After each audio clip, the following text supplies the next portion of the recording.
So we are so glad to see some of our parents and families here for our first parent night of the year. We like to do a few events throughout the school year. Number one, to get our parents and families into our school. Also, to help you understand middle schoolers, their brains, which can be quite confusing sometimes. And some of the support that we offer here at Bryson to our students, to our parents, and our community.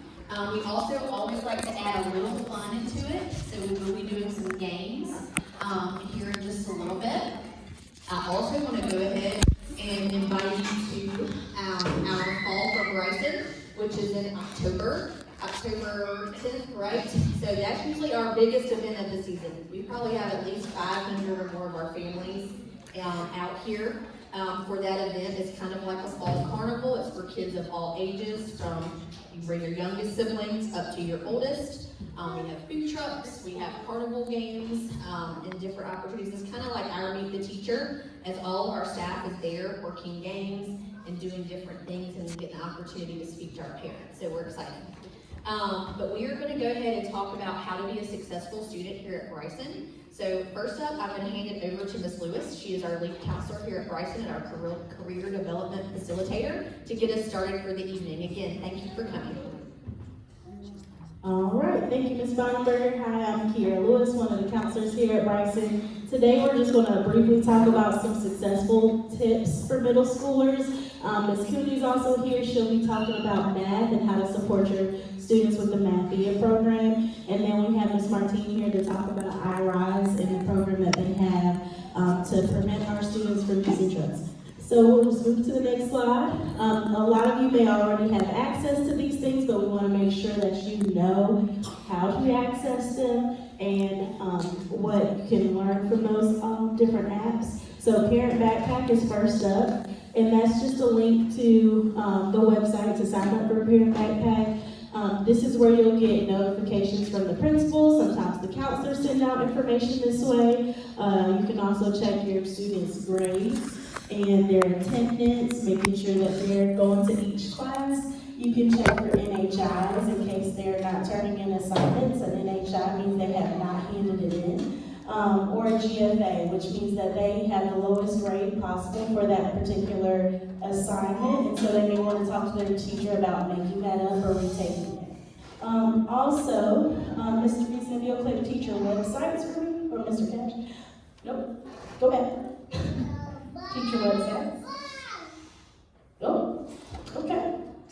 Well, it's supposed to be a link to a teacher's website. One more time. Oh, okay, there we go. All right, so that's Ms. Sloan's website, just so you can see.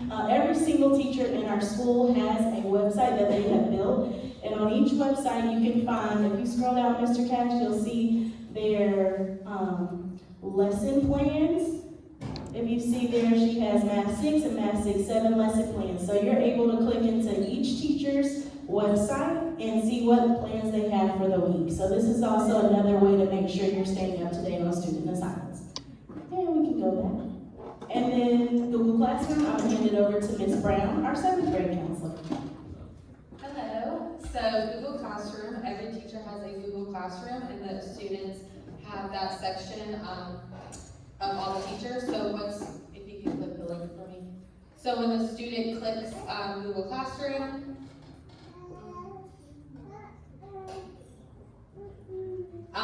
so when it pulls up, it's going to have the assignments that teachers do in their classrooms. So you're able to see what they do. This is, I guess, an example. So at the top it will say English, and then the English teacher will post assignments that the student has to do and complete. You are able to either, if you want your student to just pull that for you, if you're wondering what assignments they have to complete, or you are able to enable guardianship and able to put your email in, so then you are then able to go into Google Classroom and able to see what they have for those assignments. So those are two options to see Google Classroom. We also have Ms. Bonenberger sends out a principal newsletter each week on Sunday, and that is just kind of outlining what is going on at the school and kind of just to keep you up to date on the events that we're having here at Bryson Middle School.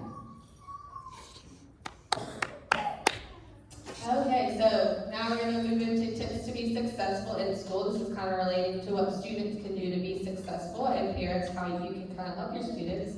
So the first one is asking for help.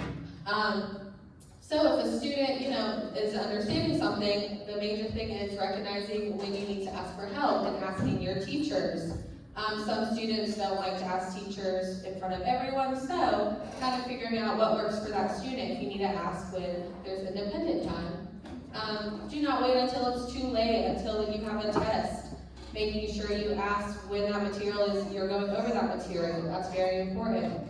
And then also, if you're getting a little overwhelmed or maybe stressed about things happening in the classroom, you can always come and talk to the school counselor, and we are here to help you and support you. Hi, I'm Miss Ellen. I am the 6th grade counselor. And some two other tips that we have for you guys is going to be organization. So every student is going to get their own copy of an agenda, and that is a great way to keep track of school assignments. Also, if a student is absent, just making sure that they're responsible and reach out to the teacher and see what they missed for that day, and that they can get those assignments made up. Also, creating a routine to ensure that you are managing your time wisely, and just making sure that you're checking the assignments each day and figuring out a strategy that works for you to keep track of everything. Also, self-care. So transitioning to middle school can be a very stressful experience. So just making sure that you're taking care of yourself, you're eating nutritious meals regularly throughout the day, getting enough sleep, at least 8 hours. You see this with a lot of middle schoolers that they are not getting enough sleep and they're eating like pizza, and that's about it for the day. So we see a lot of that. That is not going to be enough fuel to keep you going through an entire 7.5-hour school day. So just making sure that you're taking care of your body, and that will help your mind perform better. Okay. Scheduling you time. So everybody has a way where they can relieve stress.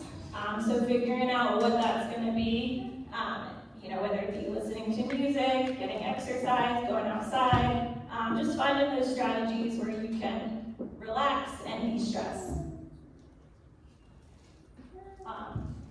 And also maybe trying some new hobbies too.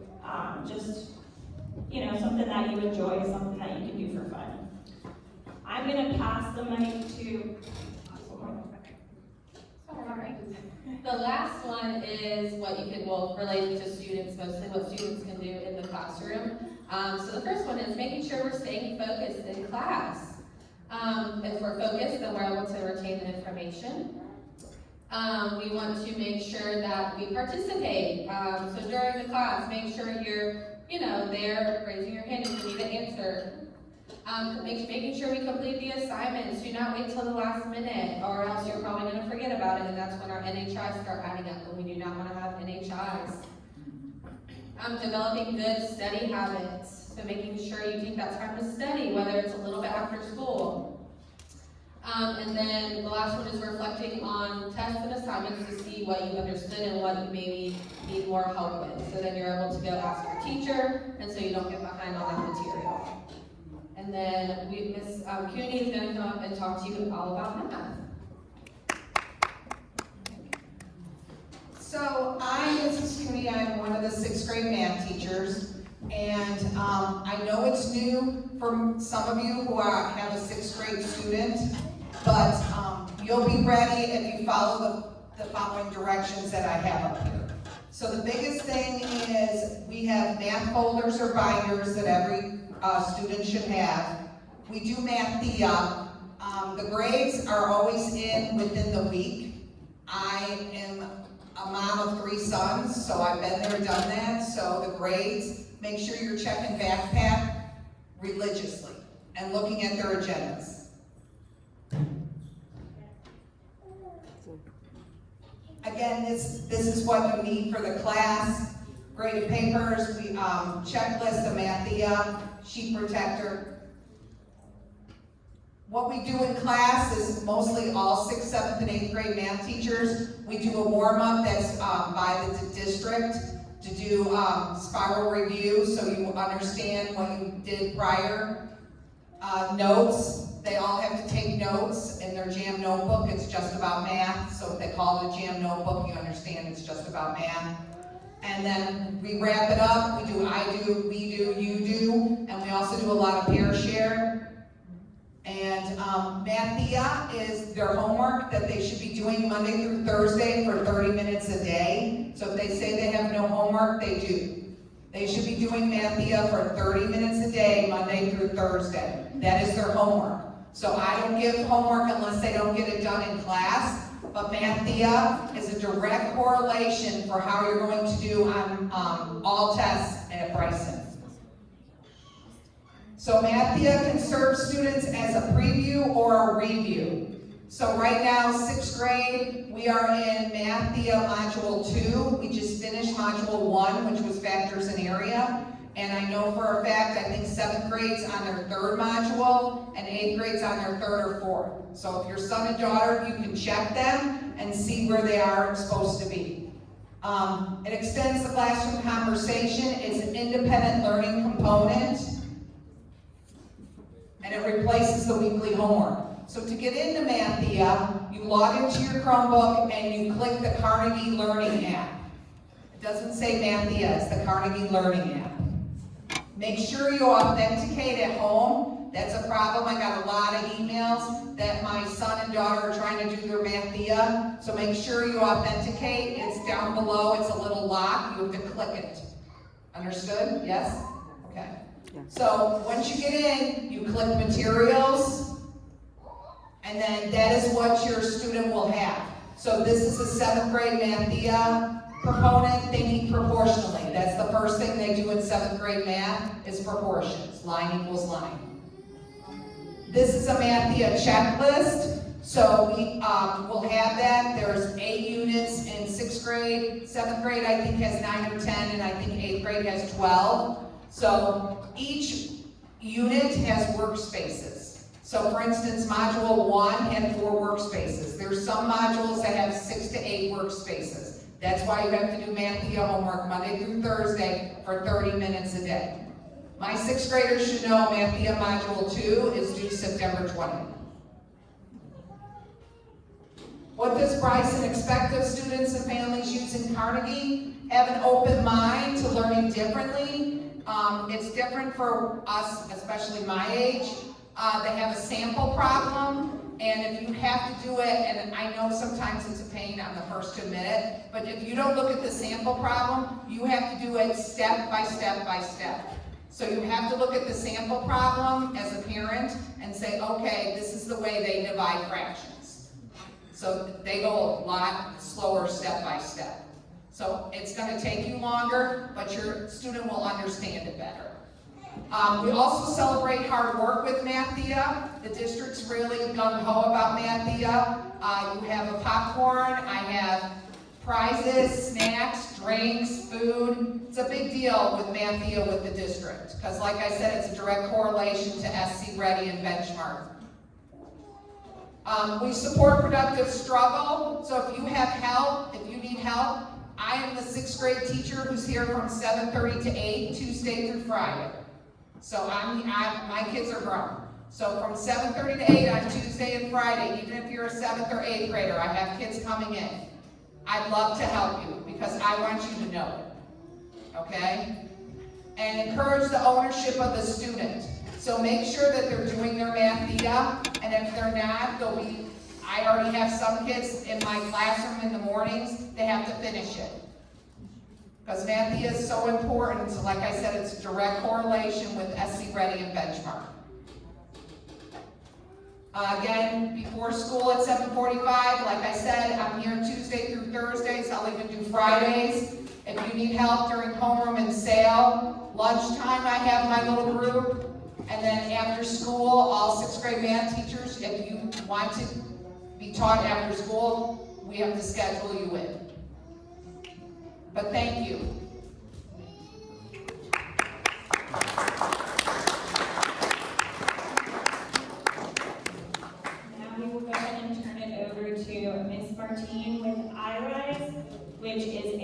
drug prevention program that also focuses a lot on students' mental health and overall well-being.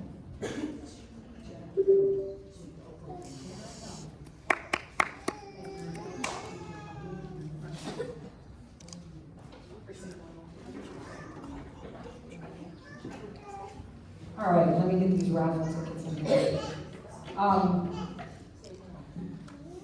Before we get started, I would really appreciate if you all could scan this QR code and take a really quick survey. It's like 10 questions, nothing huge. It helps us with our funding that we get. So we are partnered with Department of Education, ONDCP on a federal level. And it would just be good for us to know that y'all gained something from this presentation.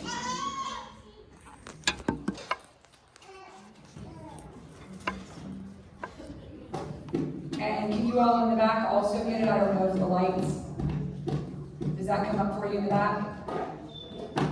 You want to just walk up to the front a little bit?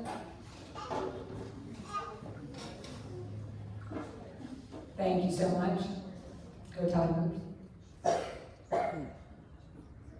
So I appreciate you all doing this for us. As Nicole mentioned, or actually I should name this Nicole, now this is Alan. I've known Nicole for a few years, right? This is Alan for a few years.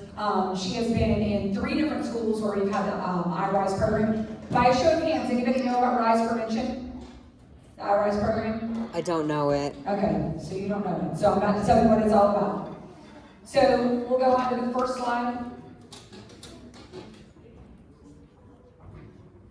Thank you, dear. All right, so the iRise program is a program that is designed to focus on drug prevention and addiction prevention, actually in general, among teens. So our program works in the middle school. We also have a high school presentation that's on opioids and fentanyl, but our main focus is the middle school. Next slide. All right, so by a show of hands, how many of you parents in this room do have some sort of concern or apprehension about your child being exposed to substances, drug use, alcohol, any other form, right? If you didn't raise your hand, I'm gonna let you know that your awareness is the key. You being aware your child is going to be introduced, not necessarily exposed, but introduced in some way. We have this fantastic thing called social media. And there's also, of course, peers in schools. So you may have everything together in your house, but that doesn't mean that someone else is paying attention to their children, and so you have kids that are mingling with each other. So most of you likely know a family member, friend, or colleague that is struggling with substance use. Anybody in here know somebody? All right, so that is the greater percentage of the room. 90% of adults with substance use, they started in the teen years. 9 out of 10 started at age 13, 14. So our belief at Rise Prevention is that we should be investing in prevention, right? Stopping it before it starts. When we start seeing the signs, right? 30% of middle school students have used a substance by the end of their 8th grade year. That number goes up to 8 out of 10 in high school. So what does that mean? That means that we're not catching it. If that number more than doubles by the time they get into high school, there's something that's not being done for prevention. It is at the core of many society ills, the things that we don't like: violent crime, smash and grab, domestic violence, you name it. The common factor is substance use. Incarceration, it's all there. Human trafficking, 80% of all prisoners come to prison with a substance use disorder. We actually were just working with SEDC and DJJ with a special program that we have, and we saw that firsthand this year. So the main focus of Rise Prevention is so that you all in this room and your kids don't have to go through that. To be proactive about prevention. Next slide, please. So, what makes us different? Every single time that we say, hey, we do drug prevention, everybody's like, what question do you think they ask us? Oh, is your program like what? DARE, exactly. Is our program like the DARE program? Right? Or is it like Just Say No? No, it's not. And the reason why it's not is because those programs didn't work. And so when I founded Rise Prevention, and I did all of the back work to study what had not been working, what does work, I decided to not keep doing what we were doing so we don't keep getting what we're getting, right? You've got to be able to change that. You have to interrupt that cycle. And so I designed Rise to be a different program that is not based on just say no. Meaning that, of course, we want kids to just say no, but usually when you say to your kids to say no, what do? They do it. They obviously do drugs. No, they don't have to do drugs, but they do, right? They want to know, why are you telling me that, right? So you're keeping me away from something. So our program is designed to be a little bit different. We want them to just say yes to a fantastic life. We want them to just say yes to a future. We want them to just say yes to them fulfilling their purpose for which they are born, right? And so drugs being mixed in there doesn't allow that to happen. But more than that, we get to the root of the issue. We don't just give a 45-minute presentation and then they never see us again. Rah, rah, rah, see you later, right? And then that leaves all the work to be done with the teachers, right? That doesn't work. We know that the most powerful thing when it comes to somebody changing their behavior, right? What do you think that is? Is it information? Just knowing something? What do you think makes people want to change? What inspires them to change their behavior? How about if I told you relationships? How about if I told you relationships that help get to the core issues of what's going on? So we know that works. We know the mentorship model works. So at Rise, we do give group presentations, which is the one that's coming up here at the school. We do give group presentations, but then we have student liaisons that are in the school for 4 months at a time until the end of this term, forming relationships with the students, being there to talk to them, being there to encourage them. That's where we get our great results from. We surround the students and their parents and teachers with education and support, and we get to the why behind the use of substances. It is not about the drug. We do not have a drug problem in this country. We do not have a drug problem in our community. There's no problem getting drugs wherever you go. You can order them online and have them sent straight to your house if you want. The problem that we have is a heart problem and a hope problem that is going to destructive behaviors in order to self-medicate. So getting down to the root of that issue is what we like to do. And we enlighten these children, starting in 6th grade, to identify, what is it?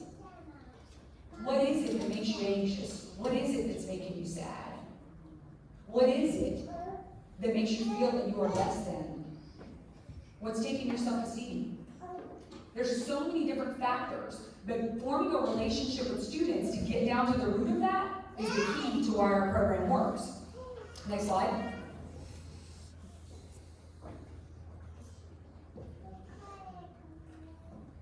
All right, so what do we mean by the term substance use? So it can be our drugs. You've got illicit or illegal drugs, of course, like cocaine, heroin, methamphetamine, substances that are illegal for teens to purchase, right? But they're legal in our society, right? Which is like alcohol, cigarettes, vapes as well, and even, of course, in some states now, marijuana. Substances that are legal for teens to purchase in all states, but not for adults. And then the misuse of prescription medications. This is, and even, I would add to this list, even over the counter. The things that are being used and misused over the counter that is very easy for a student or young person to purchase, even that's claiming lives. Anybody heard about Benadryl?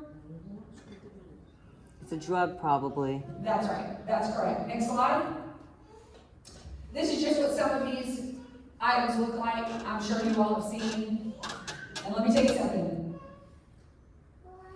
These kids can hide it. Right now in high schools, what we're hearing from teens that we're coaching into sobriety, it is very scary that they're doing it right there in front of the teacher.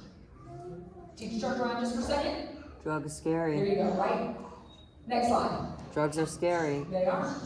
They sure are, and that's why we're trying to keep it away, keep you all from having to participate in that. Of course, vaping, nicotine, marijuana have become a popular form of vaping. I don't want to read this slide to you because it's boring for me just to read to you. What I'm here to tell you is that vaping is not safer than smoking cigarettes. It is much more harmful because of the chemicals that are in the vape. We don't even know the thousands of chemicals that are in there. Imagine how long did it take for us to understand what cigarettes were doing? How many decades, right? So now the same thing is going to happen with vaping, except for now we're seeing things like popcorn lung. We're seeing things like just the lungs are getting inflamed and popping, and people are, I don't want to be very graphic about that. But it's something far more dangerous. The chemicals that are in vape include rat poison, formaldehyde. You also have benzene, which makes it very easy for you to inhale without feeling any pain. So no matter what, vaping is not a safer alternative. Next slide. Then you've got marijuana. Let's just highlight a little bit about marijuana. I cannot tell you how many times youth that we work with say marijuana is just fine, but otherwise they wouldn't make it legal. And the answer is just because it's legal doesn't mean it's safe. Doesn't mean it's safe for you to use. The adolescent brain is still developing. All of the parents in this room, I want to commend you for being here tonight. You've shown your dedication to your children. And you sitting here, you are the CEO of your house. And the reason why that is because you've got your prefrontal cortex developed and your young children don't. So these children must rely on you to be the discerning person, to be logical with them. And when things get in the mix and substances start getting in the mix with your kids, they already can't think straight. Imagine when they're on a substance. So you being here tonight is really, really important, and glad you were here. When it comes to THC, I did digress a little bit. When it comes to THC, this is not your granddaddy's weed. It is in all kinds of forms now, and the level of THC is so high. THC is what gets you high. That is the toxin. All right? Now we're at levels that we've never seen before. I will tell you now, a young person that starts smoking in their teens has a 30% higher chance to get schizophrenia by the time they are 30. The number of people that are having cannabis-induced psychosis is rising to levels we've never seen before. And that can happen off of one smoke. We don't know how different brains are going to respond. So the best thing is, don't do it. Don't have any part in that. So that you can protect. So now we're talking about more than 50%. It's okay. So alcohol. This is another thing. Y'all, alcohol right now among kids is rising, the usage of alcohol. The reason why? Because it's a bit cleaner, right? Easy to access. A lot of parents have it in the home. But it causes major, major damage to not only your liver when you're younger, your heart, but also to your brain. It is a toxic inflammatory. When people get a buzz, it's kind of like with THC, you go into temporary psychosis. That's why you kind of freeze like that, because your brain can't process. What happens with alcohol is that it toxifies the brain because of inflammation. You are having an allergic reaction to the alcohol. And that's why people get a buzz or get drunk. Because their body is responding to that as if it's having an allergic reaction. All right? Now, I want to tell you that when you use substances, what happens is that after you've released dopamine, serotonin, adrenaline, those feel-good chemicals, right? Which is what people are going for. They want to feel good. Or they want to escape. What goes up must come down. down. Exactly. Very good. So how does it come down? By releasing cortisol. Cortisol released in immense amounts is very, very damaging to the body and to the brain. I am now at 46 years old, just now feeling the impact of my early childhood trauma and my self-medication through substance use. And I feel it in many different ways in my brain. But I'm aware of that. Some people are not aware of that. But it's because of the release of cortisol. I now live with that for the rest of my life. However, there are ways that you can help that by not being on substances anymore, by going out for a run, just like what they're talking about, healthy kids, keeping them active, doing things that can help repair that. Next slide. So, your 7 warning signs. We are not in these schools because all the kids are doing substances. We are in this school so that none of the children will be using substances. And when you get that point across in a more positive way, that's where we get the better response. It's not all of y'all are doing that. No, you're not. But even for 1 out of 10 to be participating is not okay. So we like to approach things from a very positive angle, which means that we believe that if you know the warning signs and you are able to address it right off the bat, that you will have much more success in dealing with that issue before that issue goes so far that all of a sudden you're dealing with a teen that now no longer can function. Or unfortunately has a fatal accident using a substance. So, I encourage you parents to think about these warning signs. And it's not like if your kid is like this, that oh my gosh, they are. No, it's when multiple things come in combination. And y'all, you are not going to be the only parent that has a child that is going through and struggling. It's just not. So coming out and dealing with it or reaching out for help, which is why Rise Prevention is here, you should never ever feel a stigma or ashamed about that. I know lots of kids who have great parents and they still fall into this because of peers, because of who they're surrounding themselves with. But we'll talk more about the influence of a parent here in a second. So let's say that your child has a nothing matters attitude, sloppy appearance, lack of involvement in things, basically isolation, right? When you see the isolation and it's drastic like that, you need to pay attention and have a conversation with your child.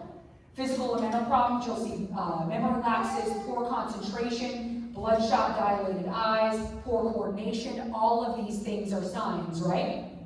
Just presence of alcohol or drugs. You know, that's an easy thing that we all should know. Presence, you should be looking in your children's things.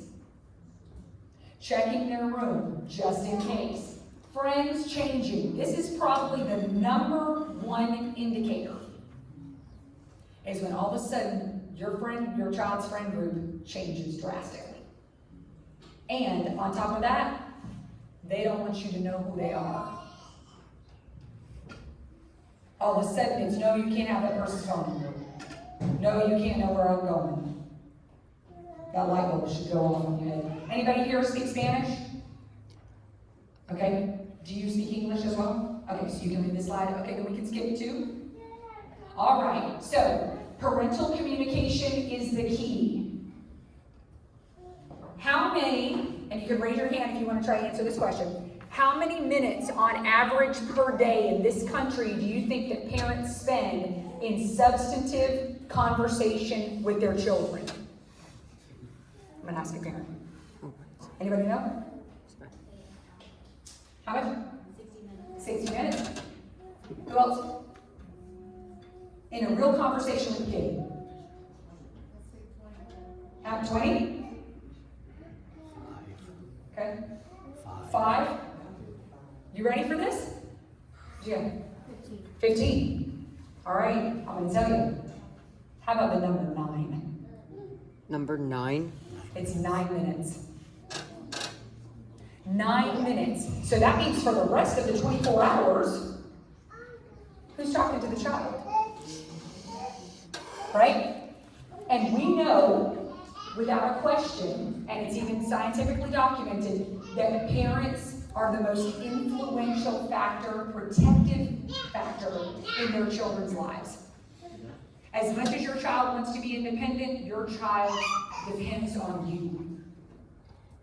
The number one reason why kids will not do a substance, or when they say, no, I would never try anything, the reason they give is because I don't want to disappoint my parents.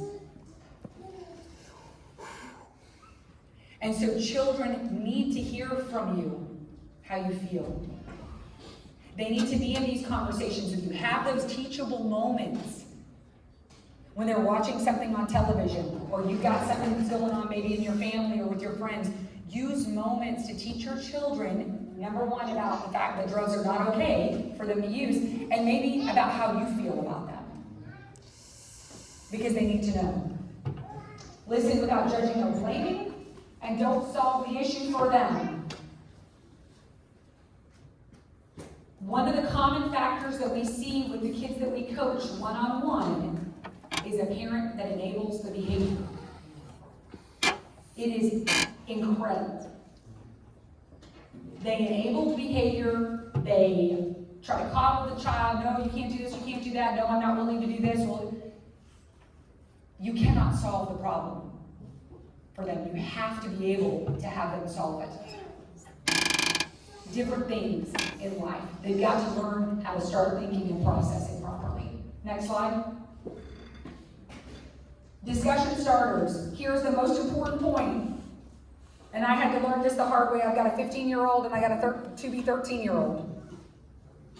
50 one-minute conversations are so much more effective than one 50-minute conversation. Do not sit down and have the talk. They don't have the capacity yet at all. 51-minute conversations, using those teachable moments for your children, that's what's going to resonate with them. That's what they're going to be able to absorb. Remind them that one of the most important jobs for any parent is to protect their children from danger or harm. That is your job.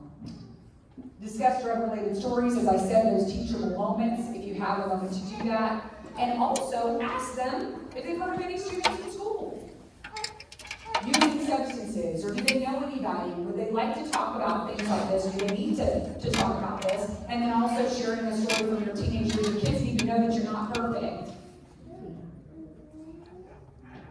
Not perfect.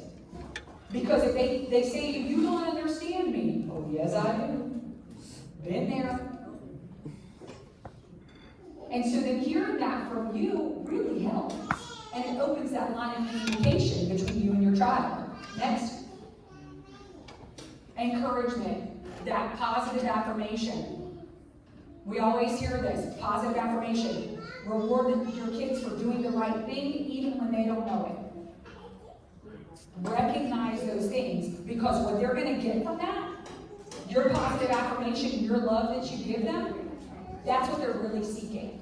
So when we have to do our presentations for kids, I always ask them, I say, why do you think people start using substances? Why do you think? Yes, sir? Because of other people? Okay. What else? Why do you think people would start using substances? Social media? So influence? Because their parents use it. Oh, that is a great answer, because their parents use it, so they're already familiar. Probably the internet or Google. Yep, they're seeing a lot. Anybody else? A lot of kids in our presentation, they tell us stress, anxiety, depression, wanting to belong, wanting to fit in. Yep. You want me to tell you what all those things have in common? God, siblings, they have a lot of influence. I'm going to tell you what you need more than anything in this life. You ready? What you need more than anything is to be loved and valued. Right? You need to be loved. Said you need to be loved, right? You need for somebody to tell you that you are worth their time, right? My dad says so. Yes, and does that make you feel great? Of course it does.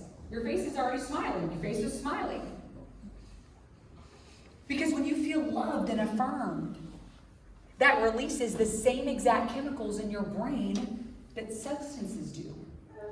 The dopamine, the endorphins, the serotonin, the adrenaline, right? People don't use substances because they're bad people. People use substances because they don't know how else to cope with life.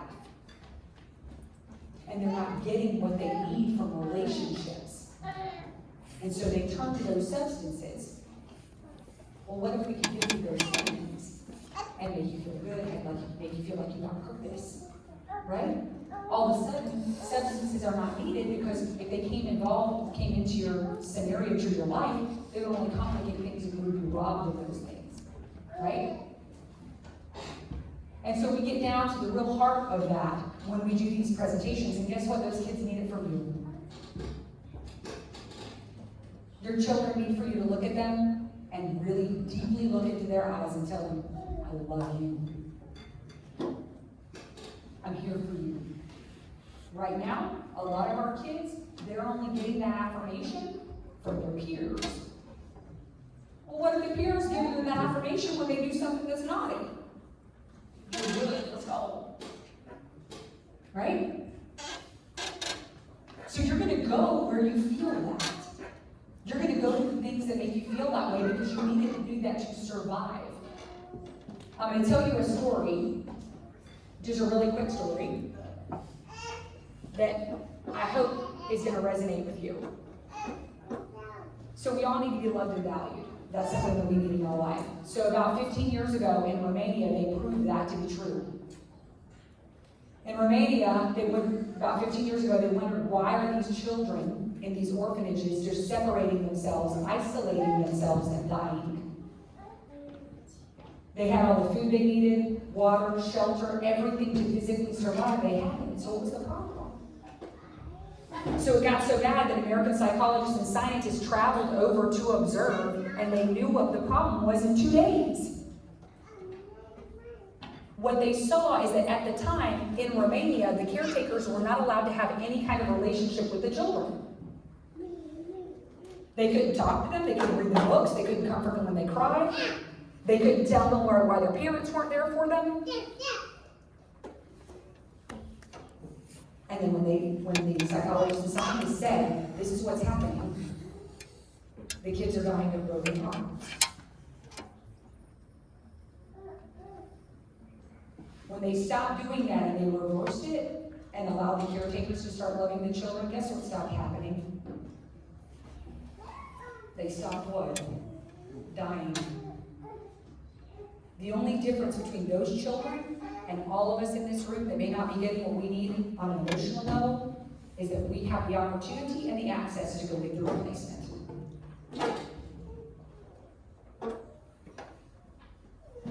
And that replacement is dangerous. So how about if we prevent that before it ever happens? Next slide. All right, so we talked a little bit about dealing with stress and anxiety and anger. We have the most anxious generation we've ever seen before. And I don't know if y'all were privy to this today, but all of the threats to the school, my son was beside himself. There's got to be something that balances that out. Otherwise, it becomes way too much to bear. Next slide. All right, this is my last portion for you. We have what is called the Community Connector for Families in Crisis. Even if your family is not in crisis, it just was what we used.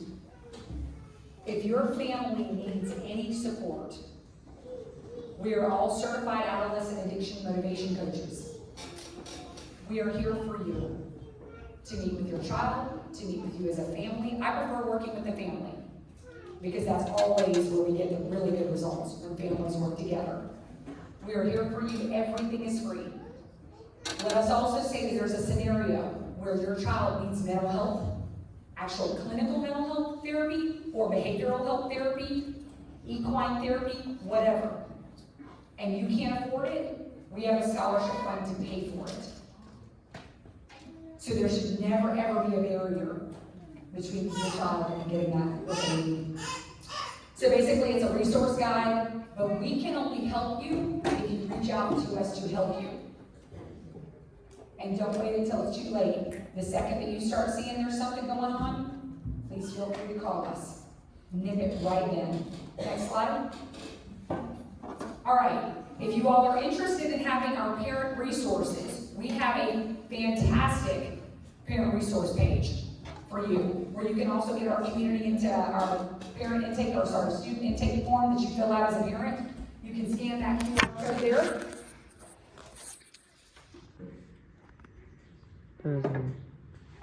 We also have info cards in the back that you can also access our website. Please do know that we are on Facebook and on Instagram as Wise Prevention, so you can also get information there. Next slide.